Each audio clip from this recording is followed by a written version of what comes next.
Hey, what's up, Delicious Faithful? Bruce Moore here to tell you about this week's sponsor, Fight Camp. Fight Camp is a unique workout program that blends body punches, defensive moves, plyometric sprints, and body weight exercises to build unique combinations that are built and led by real-life fighters. You can count on an authentic and demanding experience that will deliver one of the toughest and most well-rounded workouts you'll experience everywhere. If you're like me, and you like your workouts to be a little bit different than the norm or out of the box, the process is simple. Choose a trainer who inspires your inner fighter and puts a smile on your face, and then the carefully curated music stations are guaranteed to help you find the groove that will help you move. You want your fitness program to work out long-term, and so do the folks over at Fight Camp. They promise to deliver workouts that keep your body guessing and your mind engaged.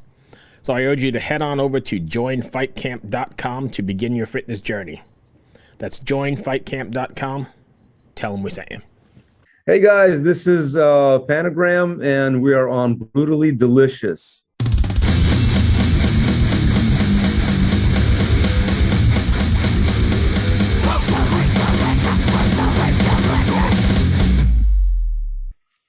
There you go. You got me, right? I got you now.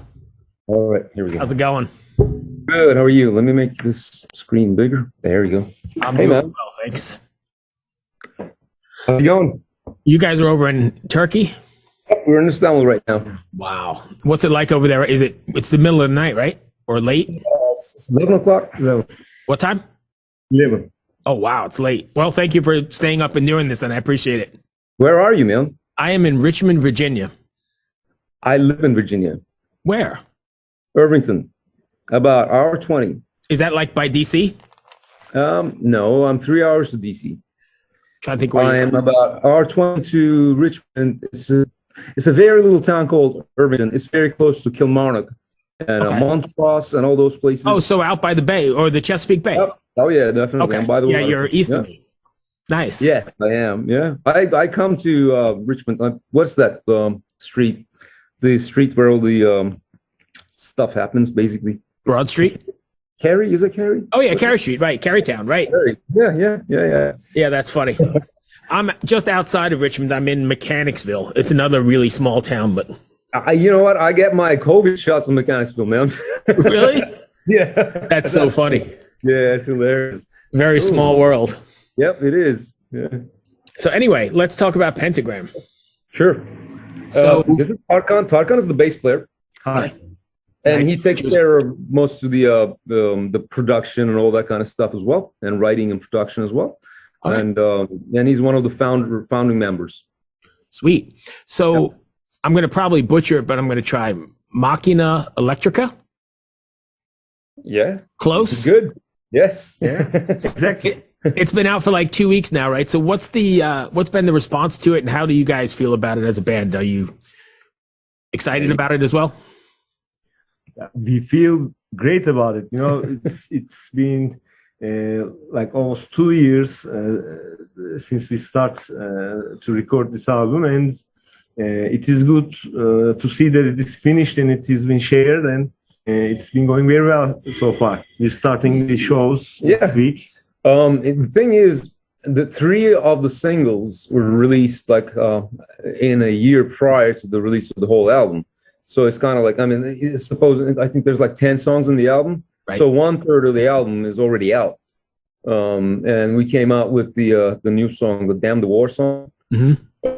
That is like the release of the album. And people like that song. So we're really happy about it.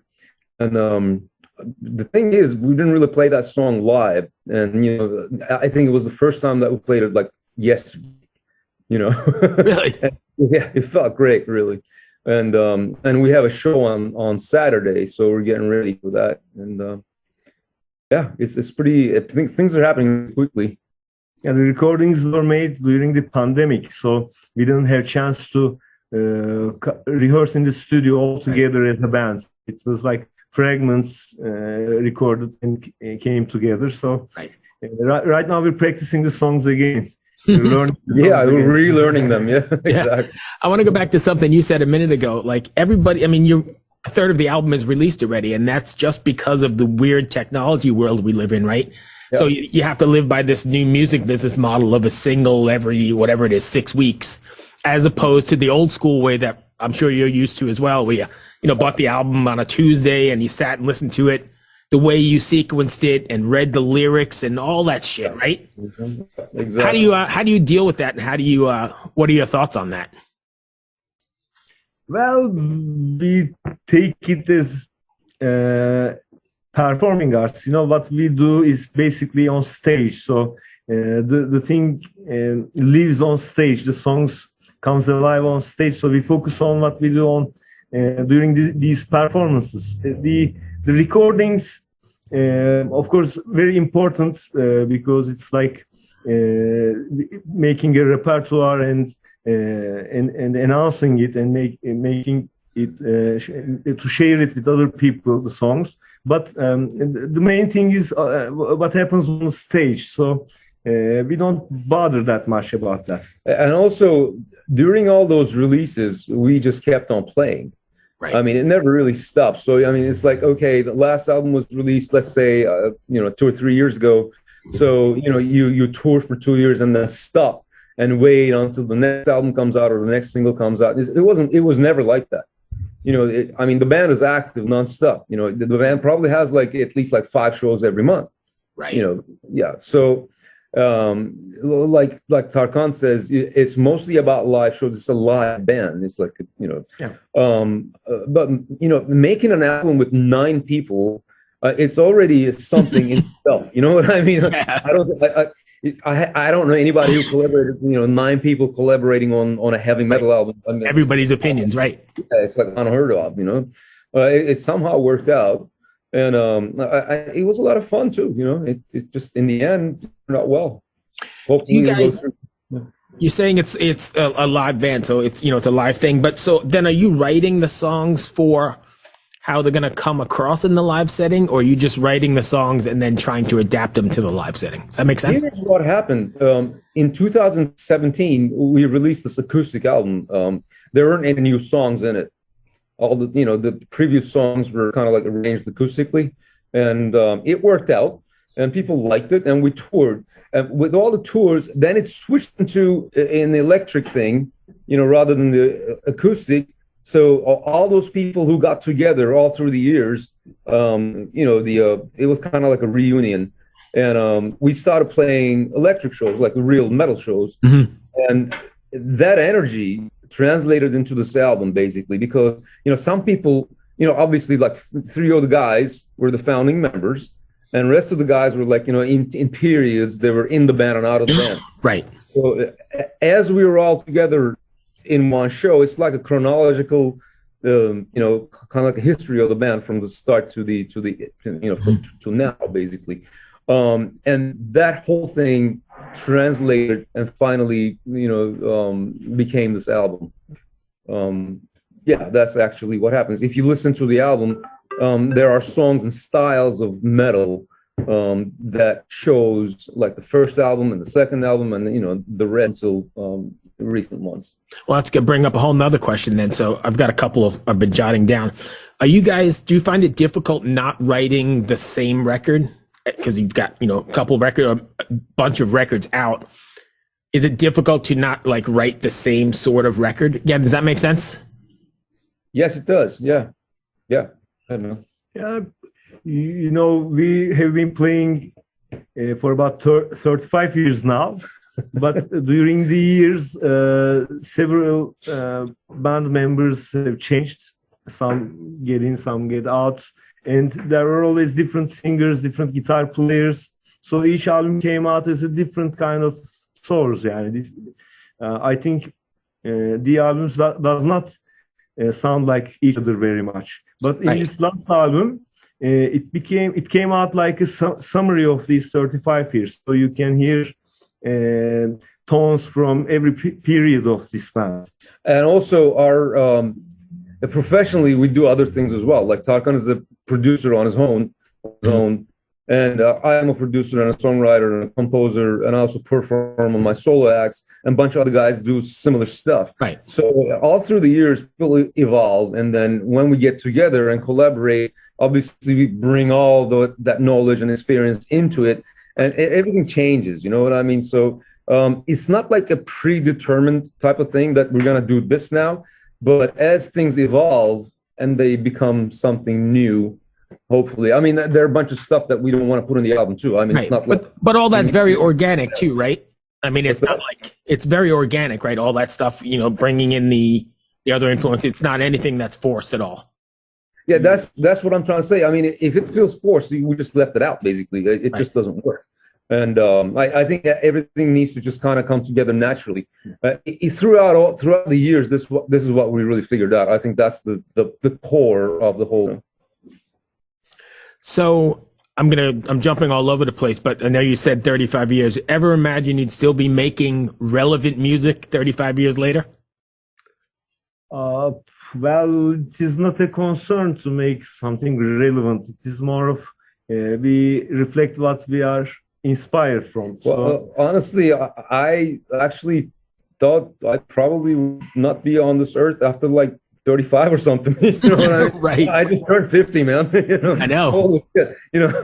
And I'm still on stage and doing this. And I mean, it just makes me happy, I guess, and grateful. Not a lot of people have this. So I really feel, grateful about all this. And I imagine like one of your shows, like a Pentagram show, is multi-generational, right? Because like you said, we're in our 50s and we're bringing our kids to the show. So you've got like this built-in, because metalheads bring their kids to shows.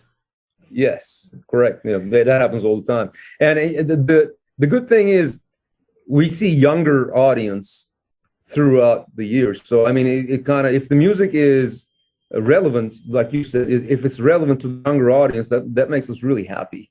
Right. I mean, forget all the returns and all that kind of stuff. But, whatever you're saying, the message conveys, what I mean? So it just goes to the younger people, which is very important. I think it's the most important thing. Yeah. Rather than, oh my God, young people are coming, all right, cash in. You know what I mean? That's not what I'm trying to say. Right. Yeah. So our friends used to call us for tickets for the shows, and now their children are right. You mentioned message a minute ago. Is there a message or something you want your fans to walk away from after listening to a Pentagram record, or more specifically Makina Electrica? Well, I think there's a general message and also specific messages, and I think you can explain that. I mean, well, the songs are about many aspects of life, but I think we consider as our main problem in this world is the rising fascism right now, and we decided to make an accent on that when we were sharing the album. We said that we are against, we are with the purpose against fascism. That's the general message. But, specifically, if you take a look at the songs and analyze them, obviously, you find different messages from every other aspects of the human experience, basically, the human condition. And also the times are weird, man. This album was made during COVID. Just a little. Yeah. And so the idea was to get together and make this album, but all of a sudden we were like apart, sharing things online, and everything got together in the studio. We're in the studio right now in Istanbul. So everything got together in the studio, and Tarkan and our keyboard player Ozan was doing the, maybe I should say, moderation of the whole thing. They were kind of like getting all those inputs together and turning them into some coherent piece of work. And that's how it had to be. I mean, we did it. I mean, it somehow got together. I can't say it was easy, but it took a long time. And but it just happened so, Yeah. What was it like getting back on the road after being forced out for a bit? COVID? Yeah. Yeah. Yeah. What was it like? I got fucking bored, man. During COVID, I was in Texas. I used to live in Austin, and I was locked in my house. And we were like, I had a 5-year-old kid with my wife, and it's not easy. So right. I just wanted to get on the road. And no, I think you maybe misunderstood the question. What was it like to finally get back and play like the first live show, or get out there Were you nervous? Were you excited? Yes. For about Yeah. 2 years, all the theaters were closed. You know, nothing happened on stage. Everybody was at home, and after that period, in the first show, we were a little bit anxious. I imagine. Because the band is almost everyone is over 50. But you know, it's turned out that performing on stage is also like riding a bike, and you get into it as soon as you get on the stage. So it was pleasing for us to see that we can still do it. There are pictures on Instagram. If you see them, you're like, just going at it, really. Well, I imagine the energy in the place was probably electric, right? Because not only were you excited to be there, but all us fans who hadn't been to shows in 2 years were just excited to be around our metal brethren and listen to loud music. Exactly. I think the shows kind of got bigger after the COVID too, you know, because a lot of people were bored, so they would just come out, you know. Right. Like if you have like 500 people coming out, now you have like 900 or 1,000 or, you know, over 1,000. Right. So, you know, that's great. I think you know, this kind of music is live, so you got to share the experience at that on that moment, you know. It's not like, you know, nothing is really pre-produced, so it's all like set up there and all that. Yeah, I mean, there's 9 people just playing together and, you know, making music. Which is crazy, right? Yes, it is crazy. I just lost my train of thought. But so what do you guys have planned next? Are you going to be doing more singles or just going to be on the road? Just getting on the road. Yeah, no more records, man, for a while. You know, good enough. Yeah, I mean, we're having rehearsals right now. So we just had our second rehearsal. I mean, we're doing this interview right after the rehearsal. We're going to have 2 more, and then we're going to have a day rest, then we're hitting the road, basically. And it's exciting. I mean, to play new songs, you know, it's a big venue, too, on Saturday. Mm-hmm. It's a pretty big venue. And I think it's going to be kind of exciting. I guess nervous, and too, you know. You still get nervous before shows? I do. Yeah. Everyone loves I do. Yeah. I think it's the beauty of it. I mean, if you think about it. You know. Right. Yeah. And then once it gets rolling and you get that electricity going, it's all like you said, after like riding a bike or something, you know. Then you'll finally figure out, okay, man, I'm here. Let's do right. this, And then it's the time to go. Yes. I think that's all I had on my list. Did I miss anything you guys want to cover? Anything else? Thank you for interviewing us. Oh, no worries. Thank you. Hey, when you're in Virginia, keep my email address. When you're in Virginia, maybe we can catch up. Yep. I'm coming back at the end of the month. Yeah, but I sometimes miss shows and, you know, come back for the shows and all that, but they can do without me. I'm going to be I'm going to be in your neck of the woods December 6th at Machine Head. Oh, yeah. Where? Virginia Beach. Okay. That's very close to me. Yeah. It's about maybe hour and a half or so. Yeah, it's about what it is for me. They're playing at Elevation 27, I think it's called. Okay. I'll be there on the 1st of November. So. Okay. Yeah, well, you got my email and I got yours, so I'll let you know if I'm around. Maybe we can catch up for a beer or something. Thank you for taking the time. I appreciate it. Good luck with your shows and the record. Be well, my friends. Great talking to you, man. Cheers. Thanks. Take care. Bye. Bye.